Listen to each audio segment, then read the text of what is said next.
별다른 내용이 없었어요. 기존에 계속 본인이 인터뷰했던 내용과 별다른 내용이 없었고 이제 윤 후보 측에서 상당히 당황스러울 수 있어요. 왜냐하면 자료들이 사실이라면 정황상 제가 그 자료를 받아 당에 전달한 것일 수도 있다.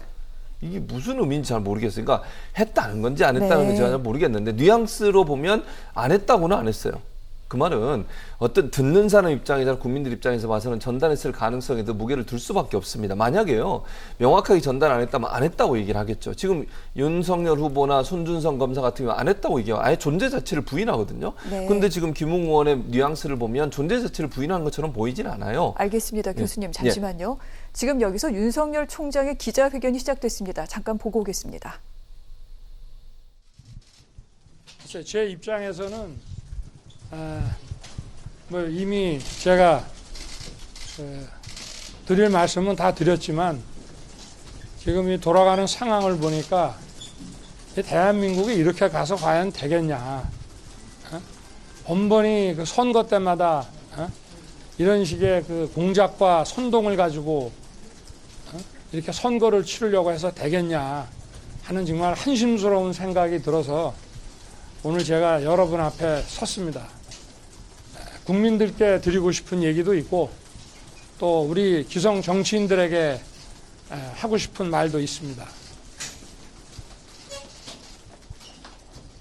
앞으로 좀 정치 공작을 하려면 좀 잘 준비해서 제대로 좀 하고, 그리고 뭐 인터넷 매체나 또는 무슨 재소자나 또 의원들도 면책특권 뒤에 숨지 말고 우리 국민들이 다 아는 그런 메이저 언론을 통해서 면책특권 뒤에 숨지 말고 또 어디 재소자 들먹이지 말고 좀 국민들 누가 봐도 좀 믿을 수 있는 신뢰성 있는 사람을 통해서 이렇게 좀 문제를 제기할래도 좀 제기를 해 주셨으면 좋겠습니다.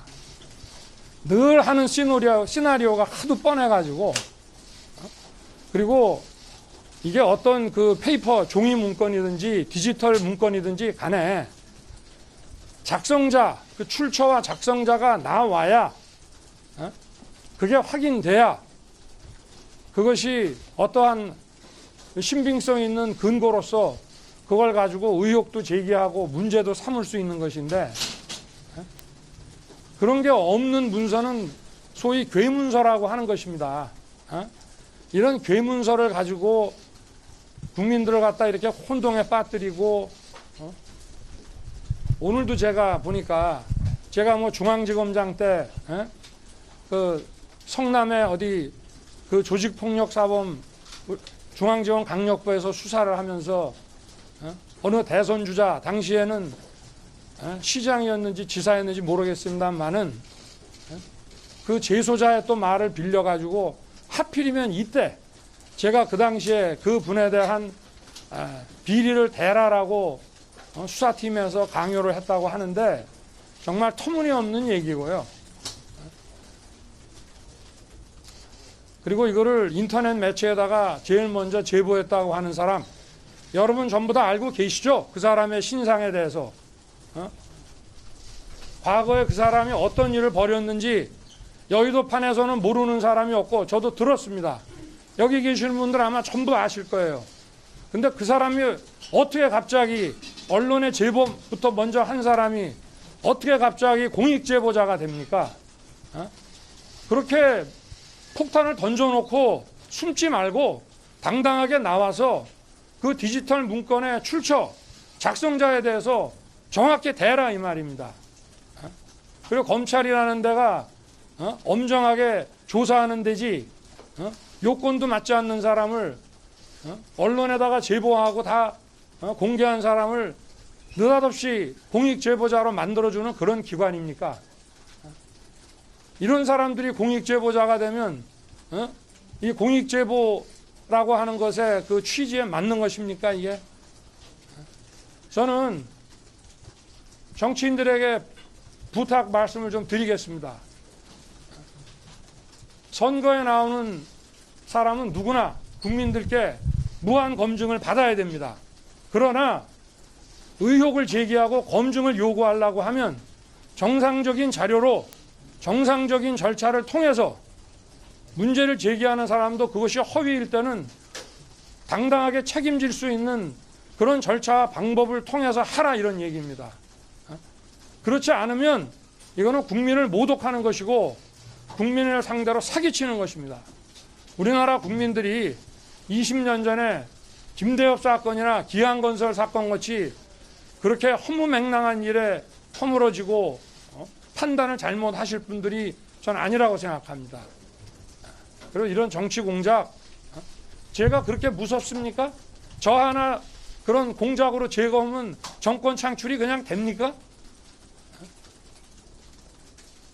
당당하게 하십시오. 그리고 국민들께서는 진행 중인 내용들을 좀 꼼꼼하게 잘 보시고 다시는 이런 정치 공장에 현혹되지 마시고 재소자, 어디 그다음에 인터넷 매체, 그리고 인터넷 매체가 한번 보도하면은 정당의 전현직 대표와 의원, 뭐 위원장 이런 사람들이 벌떼처럼 나서서 떠들고 저를 국회로 불러 주십시오. 당당하게 저도 제 입장을 얘기하겠습니다. 치사하게 숨어서 오지 말고 의혹을 제기하는 사람은 그것이 사실이 아니면 책임질 각오를 하고 그렇게 좀 해 주시기를 바라겠습니다. 네, 질문 받겠습니다. 오늘 아침에 김웅 의원 기자회견 보셨을 텐데. 네, 윤석열 전 총장의 기자회견 발언 보셨는데요. 지금 두 가지 사안이 섞여 있습니다. 제가 이 부분만 좀 정리를 해드리도록 할게요. 이번에 지금 불거진 검찰에서 여권 정치인에 대한 고발을 야당 통해 사주했다라는 그 의혹, 인터넷 매체가 먼저 보도를 했지요. 이 제보자는 지금 검찰에서 공익신고자라고 확인을 했습니다. 이 부분에 대한 윤 전 총장의 입장 하나 있었고요. 또 한 가지는 저희도 오늘 잠시 후 다룰 예정인데 어제 KBS에서 단독으로 보도한 내용이 있습니다. 이재명 당시 경기도지사 선거 바로 직전이었는데 유력한 차기 또 대권 후보로 거론되고 있는 와중에서 검찰이 이재명 당시 성남시장에 대한 표적 수사를 진행했다라는 그런 의혹이 제기가 됐습니다. 이 부분에 대해서 정치 공작이다, 제대로 해라, 그리고 몇몇 인터넷 매체와 재소자의 말을 인용해서 정치인들이 이런 식으로 비판하지 말아라라고 좀 강력하게 얘기를 한 건데 두 분께 먼저 좀 이 얘기를 좀 여쭤봐야 될 것 같습니다. 우선 교수님, 이 기자회견 지금 어떻게 보셨습니까? 상당히 실망스럽습니다, 사실. 실망이요? 예, 왜냐하면 저는요 공익 제보에 대해서 저렇게 깎아내리면 저는 안 된다고 생각해요. 공익 제보자가 본인 입장에서, 물론 윤 후보 입장에서는 본인에게 불리한 공익 제보라고 한들 네. 공익 제보자의 신상을 밝혀라 이렇게 얘기하면 되겠습니까? 공익 제보자를 왜 만들었습니까, 우리가? 그 사람들이 제보를 해서 불이익을 당하지 않도록 하기 위해서 공익 제보라는 제도를 만들었고 대검에서 이 사람을 공익 제보자로 인정을 했어요. 자료도 다 받았고요. 휴대폰도 이미 그분이 직접 제출해 받았습니다. 그런 사람에 대해서 공익 제보자가 잘못됐다고 얘기해버리고 공익 제보자한테 당장에 나와라. 본인은 뭐 아시는 것 같아요. 아까 얘기한 거 들어보니까 다 안다고 얘기는 저는 네. 모르는데요, 누구는지. 그렇다 하더라도 공익 제보자를 밖으로 나와라. 당신 이름 밝혀라. 밝히고 나서 얘기하라. 이렇게 하면 누가 제보를 합니까? 그걸 공익 제보라고 할 수 있겠습니까? 네. 저는 그건 잘못된 지적이라고 생각해요. 아무리 본인한테 불리한 얘기가 나오더라도 공익 제보자를 지켜야 된다고 하는 우리 사회가 공감하고 있는 영역입니다. 그런 부분에서 공익 제보자 누군지 본인은 알고 있는 것 같은데 나와라 하고 그 사람 이름 밝혀라고 하면 공익 제보의 의미가 어떻게 되는 겁니까, 대체? 저는 그것도 이해가 안 되고 또 인터넷 매체를 자꾸 폄훼하시는 말씀을 하시는데 그것도 저는 맞지 않다고 생각해요. 그러면 기존의 그 기성 언론, 소위 이제 본인이 메이저 언론이라고 표현을 하셨는데 그 언론들은 언론이고 인터넷 매체는 언론이 아닙니까? 아니, 문화체육관광부에 다 등록을 하고서 언론 매체로서 역할을 하고 있는 겁니다. 지금 그리고 메이저 언론들도 신문, 종이로 보는 신문보다는 인터넷에서 보는 게 훨씬 많습니다. 네. 정상적으로 언론 활동을 하는 언론에 대해서 인터넷 매체는 믿을 수 없다는 식으로 몰고 가는 것도 대선 후보로서 저는 언론의 자유 측면에서 저는 부정적인 입장을 볼 수밖에 없어요. 저렇게 얘기하시면 저는 안 된다고 생각해요. 아무리 본인한테 불리하더라도 네. 원칙을 지키면서 얘기를 하셔야죠. 지금 얘기하는 걸 보면 정말 이게 잘못됐다는 것은 논리적인 설명이 아니라 본인에 대해서 문제를 제기했던 사람들에 대한 그 사람들을 공격하는 쪽으로 지금 얘기가 나오고 있는 거잖아요. 그게 네. 어떻게 설득력이 있겠습니까? 저는 대선 후보라고 하면 이런 언론관을 갖고 계시거나 공익제보자에 대해 이런 생각을 갖고 있으신 분이 대선 후보까지 된다는 것도 저는 좀 걱정됩니다, 솔직히. 이래가지고 이분이 만약에 대선 대통령 되시면 인터넷 언론에서 어떻게 하시겠습니까? 공익제보는 또 어떻게 하시겠습니까? 저는요, 오늘 저 말을 듣고 정말 실망스럽습니다. 저렇게 말씀하시면 안 되고, 본인이 정말 억울하다면 어떤 점이 억울한지 하는 부분에 설명을 하셨어야 돼요. 공익제보자나 인터넷 매체에 대해서 집중적인 공격을 하시는 것은 저는 바람직한 태도가 아니라고 봅니다. 알겠습니다. 이 같은 부분에 대해서 지금 아마 100브리핑이라고 해서 기자들의 질문이 이어지고 있을 것 같은데 자세한 내용 저희가 정규 뉴스 시간에 전해드리도록 하고요. 송 박사님, 어떻게 보셨습니까? 지금 유력한 대선 후보인데 그 기자회견하는 방식에 있어서 뭔가 조금 감정적으로 하는 부분, 이런 부분에 대해서는 좀 문제점을 제기할 수 있겠다. 좀 다소 흥분한 것 같아요. 물론 본인이 부당하게 정치 공작의 희생양이 되고 있다라는 어떤 전제에서 출발하는 것인데, 정치 공작이나 어떤 선동이 국민들을 잘못된 방향으로 가는 위험성에 대한 지적은 맞다고 봅니다. 네. 그런데 이걸 말하는 방식에서 좀 격앙되면서 공익신고자에 대해서 얘기하는 부분에서 물론 두 가지가 있을 수 있죠. 어떤 사람이 문제를 딱 던져놓고는 나는 공익신고자야 하면서 뒤로 숨어버릴 수 있는 가능성은 있습니다.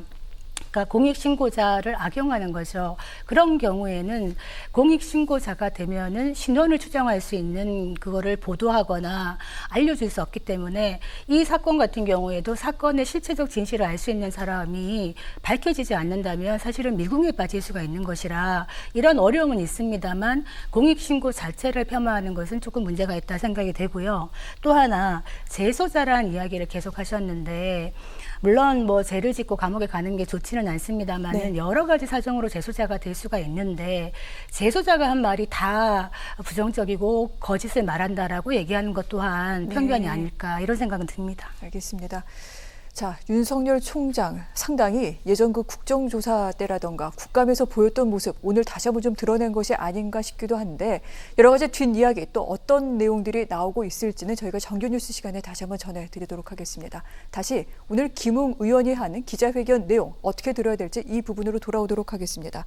교수님, 기억이 안 난다고는 했는데 안 냈다고는 안 했다. 그렇죠. 지금 이 부분까지 주목을 하셨어요. 예, 맞습니다. 그래서 이게 이제 듣는 사람 입장에서, 국민들 네. 입장에서는 뭔가 있구나 이렇게 생각할 수밖에 네. 없어요. 만약에요, 나는 받은 적도 없다, 나는 이거 본 적이 없다, 이렇게 얘기하면 그건 뭐 정말 저 사람이 없네 이렇게 생각할 수 있는데, 받았을 수도 있고 전달했을 수도 있다, 이런 뉘앙스거든요. 네. 그러니까 전혀 부인을 하지 않아요. 지금 본인이 계속 얘기했던 부분이 그런 관점에서 얘기를 했거든요. 그러면 일반적으로 전달이 된 거는 분명한 걸로 인정될 수 있는 뉘앙스가 분명히 있는 것이고요. 물론 본인은 그렇게 얘기했어요. 내용이 뭔지 모른다. 그러니까 내용이 뭔지는 모르지만 전달했을 수도 있다. 언론이 보도한 내용이 맞다고 하면, 이렇게 얘기를 하셨거든요. 그래서 김웅 의원의 이 기자회견이 도리어 지금 윤석열 후보 측이나 야당 입장에서는 클리어하게 정리가 안 된 거예요. 어찌 보면 지금까지 의혹이 있었던 그 의혹이 계속 갈 수밖에 없는 구조이기 때문에 오늘 기자회견은 사실 별 의미가 없었다고 저는 봐요. 어찌 보면요, 저 공식으로 본인이 나와서 언론 앞에 직접 얘기했기 때문에 더 의혹이 커질 수 있는 소지가 있다고 저는 봅니다. 정리가 되는 게 아니라, 그러면 김웅 의원이 뭔가 전달했을 가능성이 높다고 하는 여론이 형성될 수 있고요. 그렇게 되면 윤 후보 입장이 상당히 부정적일 수 있다. 저는 그래서 오늘 윤 후보가 저렇게 기자회견을 했다고 생각해요. 만약에 김웅 의원이 오늘 깨끗하게 정리를 하고 나는 본 적도 없다고 얘기했으면 저렇게 안 했을 가능성이 저는 있다고 보거든요. 왜냐하면 김웅 의원의 뉘앙스나 말로 봐서는 문서의 존재에 대해서 일정 부분 인정되는 듯한 뉘앙스를 갖고 있기 때문에 윤 후보 입장에서는 좀 더 강하게 본인이 반박해야겠다는 생각이 들어서 오늘 기자회견을 한 게 아닌가, 이렇게 보여집니다. 아, 그렇군요. 그런데 김 의원이 오늘 이런 얘기도 했습니다. 일각에서는 조작 가능성을 제기한다라고 말을 했는데, 그러면 박사님 이거 수사하라는 얘기 아닙니까? 이거 제가 볼 때는 공을 넘긴 것 같아요. 김웅 기자회견을 45분 정도를 봤는데 그 시간 동안 기억나는 게 뭐냐? 기억나지 않는다는 말밖에 기억이 안 나는 거예요. 듣는 사람은 들으면서 계속 헷갈리는 거죠. 일테면은 고발장을 받았는지 기억나지 않는다. 그렇다면은 텔레그램 공부를 해봤습니다. 그랬더니 텔레그램의 특성이 전달자의 문서를 수신자가 이름을 바꿀 수 있다 그래요. 그렇다면 이거 이런 부분 때문에 명의를 차용했다는 설도 있다, 이렇게 조작서를 얘기하는데, 실제로 그걸 우리가 밝히려면은 그 텔레그램 방을 봐야 되는데 김웅 의원이 텔레그램 방을 폭파했다 하니 우리가 확인할 수 없는 거 아닙니까? 이런 문제점이 있는 것이고, 기억 안 난다는 얘기를 계속 할 거면은 왜 기자회견을 했을까? 맹탕 기자회견이다. 결국 윤석열 후보까지 기자회견을 하게 만들고 국민의힘에서도 지금 김웅 의원을 감싸지 않아요. 네. 그러니까 지도부에서도 거의 진실을 얘기해라 이렇게 얘기를 하고 있는데 나와서 진실을 얘기하는 것이 기억나지 않는다라는 이야기라는 거는 매우 미흡하다 이런 생각이 듭니다. 알겠습니다. 자, 오늘 기자회견에서 한 가지 좀 분명한 내용은 있습니다. 김웅 의원이 유승민 후보 캠프 대변인직을 맡고 있는데 여기서 사퇴하겠다고 했습니다. 사실 또 유승민 후보 캠프에 있었기 때문에 또 여러 가지 설이 제기되기도 합니다. 그런데 유승민 전 의원 기자들에게 김웅 의원에게 분명히 팩트를 중심으로 꼭 국민들께 말씀을 드려라. 사실대로 얘기할 것이다라고 얘기했는데 이런 내용까지 다 무색하게 됐습니다. 유승민 의원은 사실 뭐 대변인을 이제 나가게 하는 걸로 사건을 끝내고 싶겠지만 이 사건이 그렇게 쉽게 끝날 것 같지가 않다. 왜냐하면 이 사건은 정치 공작이냐 아니냐를 떠나서 이런 획책이 있었다면 그 치명상을 누가 받을 것인가 굉장히 중요하거든요. 지금 윤석열 총장 같은 경우에는 정말 억울하다 이렇게 항변하고 있는데 저렇게 항변했는데 만약에 윤석열 총장 측의 사주라는 게 밝혀진다면 이건 엄청난 치명상이 되는 것이고 그게 아니라 여당에서 짜맞추듯이 뭔가 공작을 한 것이다. 그렇다면은 대선에 또 풍향계가 바뀔 수 있는 정도이고요.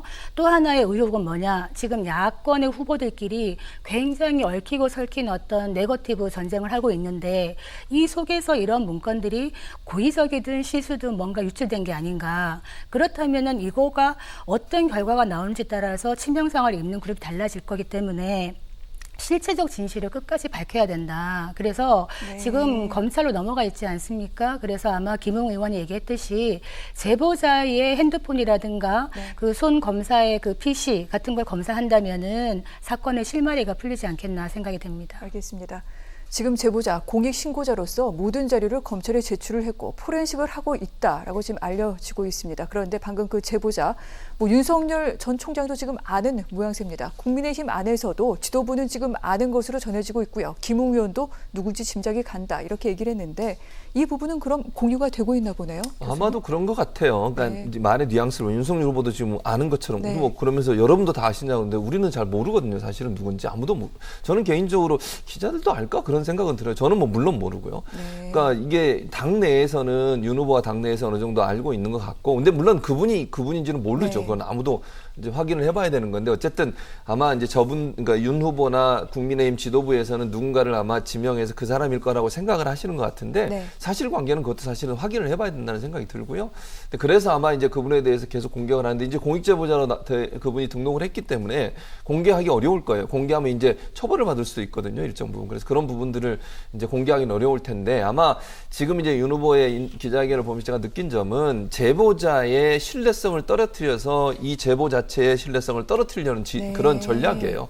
그러니까 메신저라고 하죠. 보시면 메시지보다 메신저를 공격해서 메시지 신뢰성을 떨어뜨리는 전략이라고 하는데 저게 저는 약간 위험할 수도 있다. 아까 송문희 박사도 얘기하셨지만 기본적으로 이게 사실로 밝혀지면 윤 후보 입장에서 후보직 사퇴까지 해야 되는 사안이에요. 만약에 사실이라면 그리고 윤 후보가 만약에 개입돼 있다고 하면 네. 지금은 아무것도 밝혀진 게 없으니까 뭐 지금은 그런 상황은 아니라고 보지만 만약에 수사를 통해서 이런 부분이 연관성이 확인이 된다고 하면 어떻게 대통령 후보로 나올 수가 있겠습니까? 그래서 저는 이 부분을 이렇게 접근하는 것이 맞냐라는 부분에 저는 의문점이 있어요, 사실은. 그러니까 본인이 예를 들어서 나는 개입한 적 없고 나는 모른다. 네. 나는 이거에 전혀 관계가 없다라고 얘기하는 건 어느 정도 수긍이 될 수 있는 부분이지만 문서 자체의 존재를 부인해 버리면 그게 사실로 밝혀지면 본인의 말 자체가 이제 잘못된 말이 되는 거잖아요. 그렇게 되면 본인이 연관돼 있을 가능성을 더 강하게 제기할 수 있어요. 네. 그게 저는 그런 부분으로 접근하는 게 저는 좀 위험하다고 봐요. 정치 공작으로 얘기하는 것도 그렇고요. 왜냐하면 이 지금 문서가 나온 게 본인도 누군지 아신다고 했으니까 야권이지 여권은 아니잖아요. 지금 제보자가. 그런데 어떻게 되네요. 공작을 합니까? 네.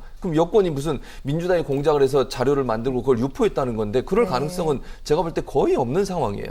그래서 정치 공작으로 몰아간다? 제가 볼 때 이건 조금 전략적으로 저런 접근이 위험할 수도 있다는 생각이 듭니다. 그렇군요. 이런 가운데 궁금증 두 가지가 있어 한 가지씩 좀 여쭤보도록 하겠습니다. 일단 윤석열 전 검찰총장과의 관계가 있는 부분. 손준성 검사의 이름이 오르내립니다. 검찰에서 주요 직책이라고 합니다. 검찰 수사정책관이라고 하는데 수사정보정책관. 그래서 박범계 법무부 장관 같은 경우에는 무언가 그 이상의 관계가 있었다라고 얘기하고 있습니다만 윤석열 전 총장 측에서는 전혀 가까운 사이 아니다. 이렇게 얘기를 합니다. 오히려 추미애 장관이 임명한 사람이다. 지금 이렇게 얘기를 하고 있는데 어떻게 봐야 될까요, 교수님? 그건 이것도 사실은 이제 서로가 서로를 공격하는 거죠. 이건 네. 사실관계는 확인해 봐야 된다고 생각을 해요. 저는 그렇게 보고요. 이제 일단 그 손 검사가 윤 총장과 개인적으로 친하냐 안 친하냐 이거는 뭐 서로 의견이 다를 수 있으니까 그렇다고 쳐요. 다만 수사정보정책관이라는 자리가 갖고 있는 의미는 달라요. 이거는. 네. 이게 무슨 말이냐면 대검의 수사정보정책관이라고 하는 건 수사 관련된 정보를 취합해서 검찰총장에게 직보하는 자리예요. 그럼 이거는요 개인적으로 가깝고 멀고의 문제가 아니라 업무상으로 가까울 수밖에 없어요. 그건 누구나 저는 인정할 거라고 봅니다. 이게 네. 누가 됐든 수사정보정책관이 되면 총장과 직보하고 직접 만나서 수사에 대해서 정보를 취합해서 보고하는 입장이에요. 근데 이게 가깝지 않다, 정보 교류가 없었다고 보기는 어렵다고 봐요. 물론 윤 총장이나 윤 후보가 얘기하는 것처럼 네. 개인적으로 안 가까울 수는 있다고 봐요. 저는 뭐 그거는 그럴 수 있죠, 충분히. 그냥 법무부 장관은 그것마저도 개인적으로 친할 거라고 얘기하지만 그건 제가 잘 모르겠습니다. 다만 수사정보정책관이라는 업무 자체가 검찰총장에게 수사 관련된 정보를 모아서 직접 보고하는 자리이기 때문에 수사와 관련돼서 다양한 형태의 정보를 교환했을 가능성을 우리가 이견을 볼 수 있는 부분. 이거는 제가 볼 때 야당도 부인하지 않을 거라고 봅니다. 알겠습니다. 이런 가운데 추미애 전 법무부 장관은 자신의 핸드폰을 내겠다. 관련자들 다 핸드폰 내서 조사하자. 지금 이렇게 얘기는 했습니다만 가능성이 있을까요, 박사님? 지금 핸드폰 내봐야 조사할 수 있는 게 없고요. 일단 네. 남아있는 게 없고 아까 말했듯이 손준성 검사가 그럼 누구 사람이냐. 의문을 딱 주고 서로 주장을 해요. 윤석열 전 총장 측에서는 이거 추미애 라인이야. 그때 남아있던 사람이야. 결국에 이렇게 얘기를 하고 있는 거고 추미애 전 법무부 장관은 윤 총장이 계속 나의 수족을 자른다고 반발하면서 남기길 원했다. 이렇게 물론 시기적으로는 차이가 있습니다. 2월과 9월을 기점으로 얘기를 하고 있는데 이 부분에서 손준성 당시 수사정보정책관이 네. 일테면은 검찰총장의 눈과 귀라고 하는데 지금 이 본인은 나는 고발장을 작성한 적도 없고 전달한 적도 없다. 이걸 계속 얘기하면은 허위사실 유포로 법적 대응을 하겠다고 강하게 나오고 있기 때문에 이 부분에 대해서는 강하게 나올 수 있는 사람이 법적으로 갔을 때 밝혀지는 부분이 되지 않겠나 이런 생각을 하고요. 이런 말이 있습니다. 진실이라는 게 아무리 멀리 던져도 반드시 제자리로 돌아온다. 네. 그래서 이 사건에서는 서로가 다른 이야기를 하고 있는데 정말 검찰에서 어떤 의지를 갖고 제대로 수사를 한다면은 분명히 밝힐 수 있다. 그리고 2002년 김대엽 사건 얘기하고 있는데 그때와 지금 다릅니다. 국민들의 수준이 어떤 정치 공작이나 선동에 쉽게 넘어가지 않습니다. 그렇기 때문에 네. 쉽게 결정되지 않도록 실체적 진실을 규명해야 될 필요가 있다. 이렇게 보여집니다.